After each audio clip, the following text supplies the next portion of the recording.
লাশ বের করে এনে ফরেন্সিক করে আবার পরীক্ষা করে দেখেন যে সত্যিকারে কী কারণে কিভাবে এই মুগ্ধ আবু সাঈদীরা মারা গেছে।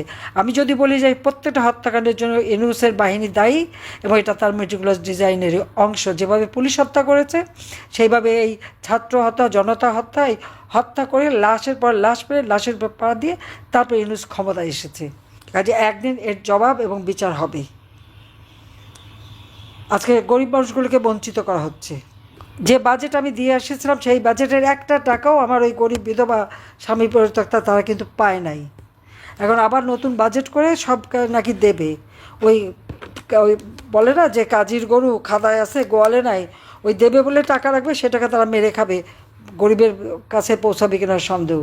যাই হোক, আমি এটুকু বলতে চাই যে এই দুর্বৃত্ত পরায়ণতা থেকে দেশকে রক্ষা করতে হবে। তার জন্য অনেক হয়ে গেছে। আওয়ামী লীগের নেতাকর্মীদের যেভাবে অত্যাচার করে যাচ্ছে, এই অত্যাচার আর সেই সাথে সাথে দেশের মানুষ কষ্ট ভোগ করছে। মানুষকে এখান থেকে মুক্তি দিতে হবে। কেউ ঘরে নিরাপদে ঘুমাতে পারে না, রাস্তায় নিরাপদে চলতে পারে না, সব থেকে মেয়েরা। আওয়ামী লীগ সরকার থাকতে, আমি থাকতে তো মেয়েরা রাত 12টা 1টা 1:30টা পর্যন্ত তো আন্দোলন করেছে রাস্তায়। কই তাদের গায়েটা টোকা লাগতেও তো দেয়নি। তারা আমার পদত্যাগ চায়, আমি তাদের নিরাপত্তা দেই। এখন তারা বেরোতে পারে না কেন? কি স্বাধীনতা নিয়ে আসলো যে এখন আর ঘরের থেকে বেরোতে ভয় পায়? কেন ভয় পায়? তাদের ইউনূস সাহেব এত স্বাদের ইউনূস কী করলো এখন? তাদের নিরাপত্তাটুকুও দিতে পারে না। আর আমরা হলাম স্বেচ্ছাচার, আর তারা হলো খুবই ভালো যে তারও এক উপদেষ্টাকে সাংবাদিক প্রশ্ন করেছে কেন? প্রশ্ন নাকি কঠিন হয়েছে। আর কঠিন হয়েছে, কঠিন প্রশ্ন করলো কেন? সেই সাংবাদিকের চাকরি চলে গেল। আওয়ামী লীগের আমলে, আমার সরকার আমলে এই ধরনের ঘটনায় কয়জনের চাকরি গেছে তুলনা করে দেখেন তো। এটা কোন দেশে বাস করি আমরা? আমরা তো ক্ষমতায় ছিলাম, এরকম ঘটনা তো কোনোদিন ঘটেনি। টক শো করতো, যার যা মুখে আসে বলে যেত। আমি কি তাদের মুখ চেপে ধরেছি না গলা চেপে ধরেছি না কী করেছি? কিছু তো বলিনি। আমার একটা এক্সাম্পল দিই। মেট্রো রেল নির্মাণ করছি, একজন বলছে মেট্রো রেল, এত টাকা দিয়ে মেট্রো রেল করে কি হবে? 3,000 কোটি টাকা খরচা করলেই তো, বাস কিনে দিলেই তো ট্রাফিক জ্যাম কমে যায়, সেখানে এত টাকা দিয়ে বানাচ্ছে কেন?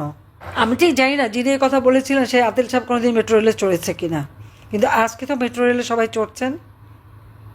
কিন্তু বলার সময় তো সব কিছুতে নিগেট করা, সব কিছুতে। পদ্মা সেতু রেলের দরকার ছিল কি? পদ্মা সেতু দরকার ছিল কি? সে কথা তো অনেকে বলেন, কিন্তু আজকে রাস্তাঘাট পুল ব্রিজ করে সারা দেশে কীভাবে দেশকে উন্নতি করছে। আর এখন দেশের স্বাধীনতা সার্বভৌমত্ব হারানোর পক্ষে। আজকে আমরা দেখলাম তাদের পররাষ্ট্র উপদেষ্টা উনি বলছেন যে আমাদের নাকি আমাদের আমাদের যে সীমানা, মিয়ানমারের ওখানে সীমানা নাকি হারিয়ে গেছে। কেন হারালো? কই আমি ক্ষমতায় থাকতে তো কোনোদিন কথা আসেনি।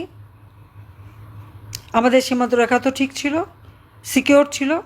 হ্যাঁ, ওখানে আরাকান আর্মি যাই করুক, বাংলাদেশের সীমান্ত সবসময় সুরক্ষিত ছিল। এখন সেটা সুরক্ষিত নাই কেন তার জবাবদিহি তাদের করতে হবে। আমাদের স্বাধীনতার সার্বভৌমত্বের উপরে কেন হাত দিচ্ছে? এটাই তো ইউনূসের খেলা, দেশটাকে শেষ করে দেওয়া, বাংলাদেশকে একটা ধ্বংসের দিকে।